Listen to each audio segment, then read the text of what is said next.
Bonjour et bienvenue dans ce dernier épisode. On a traversé ensemble un chemin extraordinaire et j'espère que ces vidéos ont pu t'apporter quelques éclaircissements et de la déculpabilisation sur ces émotions qu'on peut dire difficiles, négatives aussi.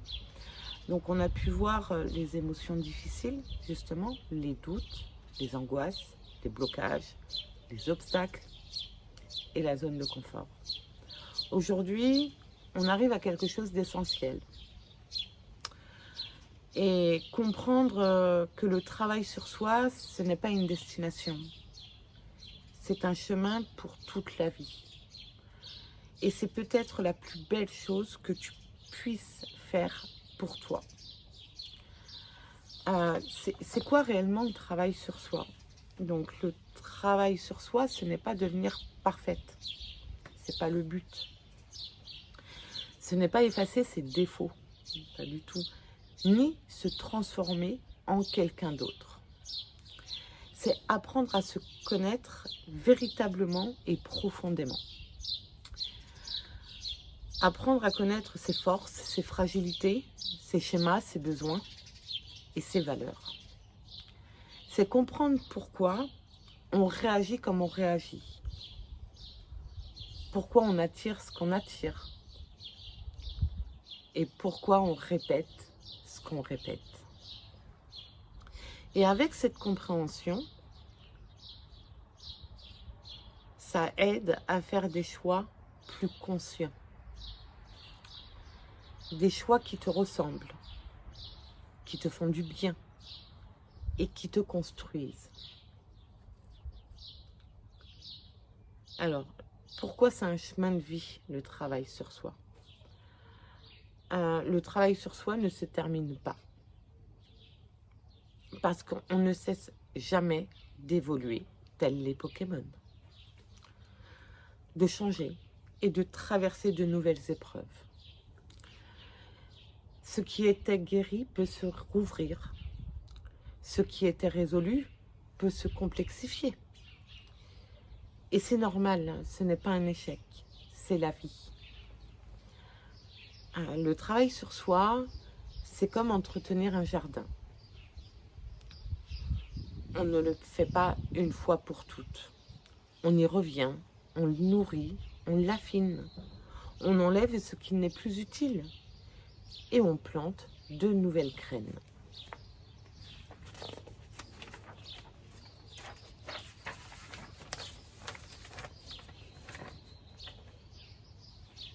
Et à chaque saison, ce jardin, il est différent, mais il est plus riche. Toi aussi, tu as un jardin en constante évolution. Et prendre soin de toi, c'est le plus beau des actes d'amour. Comment intégrer le travail sur soi au quotidien? C'est très compliqué. Donc, la première chose, c'est intégrer que la régularité est mieux que l'intensité.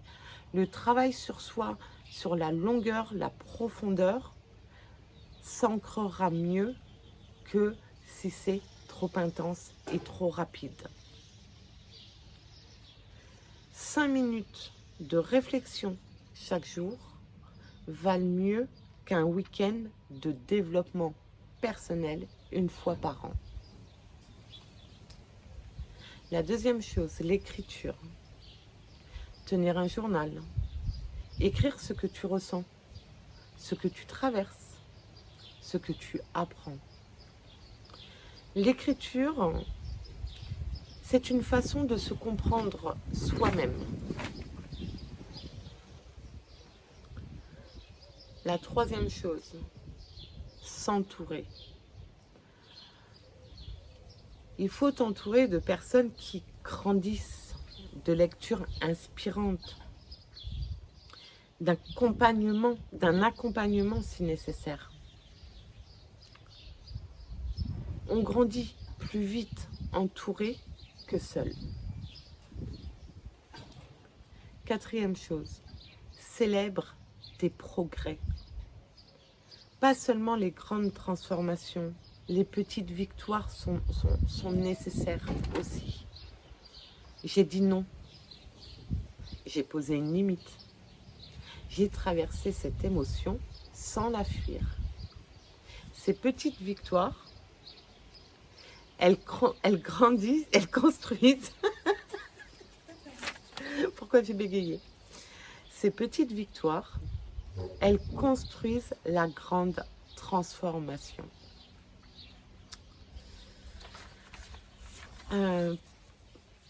Pour conclure le travail sur soi, j'ai envie de te dire que déjà en écoutant mes vidéos, tu choisis d'avancer, tu choisis de te prioriser et tu choisis de grandir, d'évoluer, de prendre conscience peut-être. Et si ce n'est pas encore le cas, les graines sont plantées. À toi de voir ce que tu en fais. C'est ton choix, c'est ta vie. Je ne suis pas là pour te forcer à quoi que ce soit. Mais si j'ai pu t'apaiser, t'aider et te guider à un moment donné, c'est une victoire pour moi. Ce que tu mets en place actuellement sur le travail sur toi, déjà la prise de conscience est un grand pas. Tu as conscience qu'il faut aller travailler certaines choses. Mets-toi à l'action. La prise de conscience est un pas. Le prochain pas est l'action. Et si tu as conscience, c'est que tu sais que l'action est nécessaire. N'oublie pas que ce chemin est le tien et que tu n'as pas à le faire seul. Je peux t'accompagner, il y a plein de personnes qui peuvent t'accompagner à leur niveau. J'aimerais que tu réfléchisses à cette pensée. Le plus grand voyage que tu puisses faire, c'est celui qui mène à toi-même. Et tu as déjà commencé. Merci d'avoir pris le temps de me suivre tout au long de ces vidéos que j'espère que je finirai par améliorer. Merci pour ton soutien, parce qu'une lecture, c'est déjà un soutien. Donc, merci à toi. Tu me fais grandir aussi de mon côté. Tu m'apportes des choses. N'hésite pas à partager en commentaire ce que tu en penses. J'aimerais également que tu partages cet épisode à une personne qui a besoin de se retrouver. Au moins prendre conscience qu'il y a peut-être des choses à améliorer dans sa vie pour qu'elle se sente mieux. Et puis si tu veux que je t'accompagne à travailler sur toi, à avancer, je suis là, toujours. Je le ferai avec plus grand plaisir parce que pour moi c'est nourrissant d'accompagner les autres. Le travail sur moi, c'est quelque chose que je fais quotidiennement. Pourquoi telle situation me fait telle réaction, pourquoi je ressens telles émotions, qu'est-ce que je peux mettre en place pour mieux accompagner les personnes. Et c'est avec toi, c'est avec vous que je peux mettre tout ça en place et que je pousse mes limites, que je sors de ma zone de confort et que j'avance également. Alors oui, on n'est pas au même rythme, mais si je peux t'aider, te guider, t'accompagner, je le ferai avec le plus grand des plaisirs. Donc, je terminerai cette série avec toujours ma petite phrase préférée. Prends soin de toi, prends soin de ton cœur, parce que tu le mérites. Et à très vite pour de nouveaux épisodes qui, je pense, vont chambouler énormément.